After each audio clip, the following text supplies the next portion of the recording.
कई साल पहले तक बॉलीवुड हमें साउथ की रीमिक्स बना के दिखाता रहा। अब तब तक हमें साउथ इंडस्ट्री की ज़्यादा नॉलेज नहीं थी, इसलिए हम इन फिल्म्स को देखते भी थे और अप्रिशिएट भी करते थे।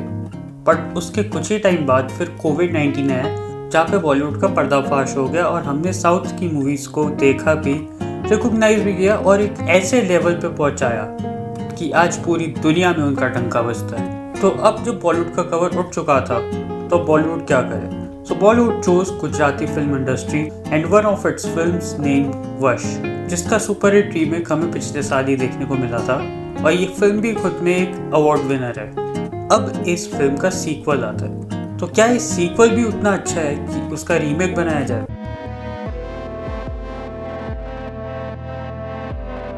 तो फिल्म की कहानी शुरू होती है 12 साल बाद, जहाँ पे आर्या अभी भी वशीकरण के अंदर है और वो इतना ज़्यादा घुस चुकी है कि अब वो सिर्फ एक हंसता हुआ चेहरा लेके बैठी रहती है और इतनी ज़्यादा डिपेंडेंट हो चुकी है कि उसको चलने फिरने के लिए भी व्हील चेयर की ज़रूरत पड़ती है, जो उसके फादर अथर्व करते हैं। अब इनकी ज़िंदगी ऐसी चल रही होती है, बट तभी एक शॉकिंग न्यूज़ आती है जहाँ पे ये पता लगता है कि 10 लड़कियों ने कूद के अपनी जान दे दी है। बाद में ये रिवील होता है कि वो सारी की सारी लड़कियाँ वशीकरण के अंडर थी।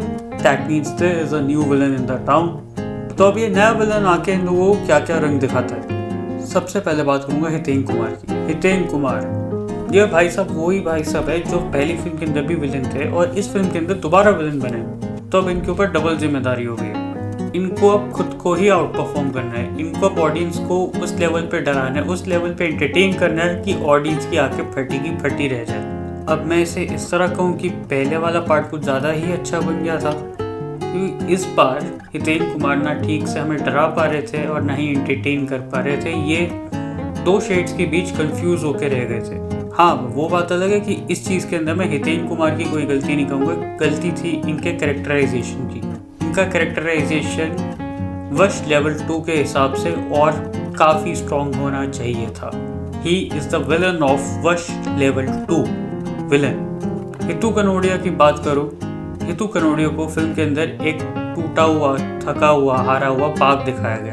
अब ये सब तब है जब वश एक गुजराती ब्लॉकबस्टर है जिसको एक अवार्ड मिल चुका है और उसका एक सुपर हिट रीमेक बन चुका है। इस सब के बाद हमें वश लेवल 2 के अंदर हितू कनोडिया के कैरेक्टर को एक थका हुआ, टूटा हुआ बाघ की तरह देखने को मिला। Do you really think this is what audience was looking for? जान की बॉडी वाला को भी काफ़ी अंडर यूटिलाइज किया गया था। She was numb throughout the film. हाँ, उनको क्लाइमैक्स के अंदर यूटिलाइज किया गया था, but I think she would have done a great job अगर उन्हें फिल्म के अंदर एक्टिवली पार्टिसिपेट करवाया होता। She would have actually outperformed all others. उनके अंदर वो पोटेंशियल था। अब ये सब जो भी हुआ, इस सब में मैं गलती इन एक्टर्स की बिल्कुल भी नहीं कहूँगा, क्योंकि इनकी गलती थी ही नहीं। गलती थी डायरेक्टर की। डायरेक्टर के ऊपर ये जिम्मेदारी थी कि वो इन लोगों को सही तरीके से रिप्रेजेंट करे, इनको इस तरह प्रेजेंट करे कि ऑडियंस देखती रह जाए। He had a golden opportunity in his hands. अब मैं स्टोरी की बात कर लूँ तो स्टोरी के अंदर कोई ट्विस्ट या टर्न्स देखने को नहीं मिले थे। It was all about वशीकरण। डायरेक्टर चाहते तो स्टोरी के अंदर और नए एंगल्स दिखा सकते थे और नई चीज़ें एक्सप्लोर कर सकते थे, but he remained to get restricted to वशीकरण। इस फिल्म का जो एग्जीक्यूशन था, that was not bad, क्योंकि फिल्म कहीं पे भी डल या बोरिंग नहीं लग रही थी। एक भी पॉइंट फिल्म के अंदर ऐसा नहीं था जो नॉन एंगेजिंग था। फिल्म का जो म्यूज़िक था, फिल्म के जो सीक्वेंसेस थे, इन दोनों ने मिलकर एक ऐसा सेटअप करके रखा था कि वो आपको ना चाहते हुए भी एंगेज करके रख ही रहा था।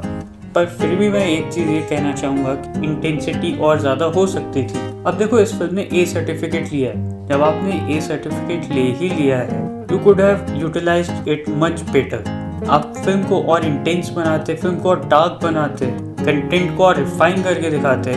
So at last I can say Vash Level 2 is not a bad film, but it is not the sequel we were waiting for. There were a lot of things जहाँ पे काम किया जा सकता था, and इस sequel को एक ऐसे लेवल पे लेके जाया जा सकता था जहाँ पे we could not have even imagined. तब जो होना था हो गया, all we have is this. तो अब मैंने फिल्म देखी, मुझे कैसी लगी मैंने तुम्हें बताया। अगर तुमने फिल्म देखी, do tell me in the comments. मेरा तो भी हो गया, तो मैं आपको सम अप करता हूँ। Thank you for being here, guys.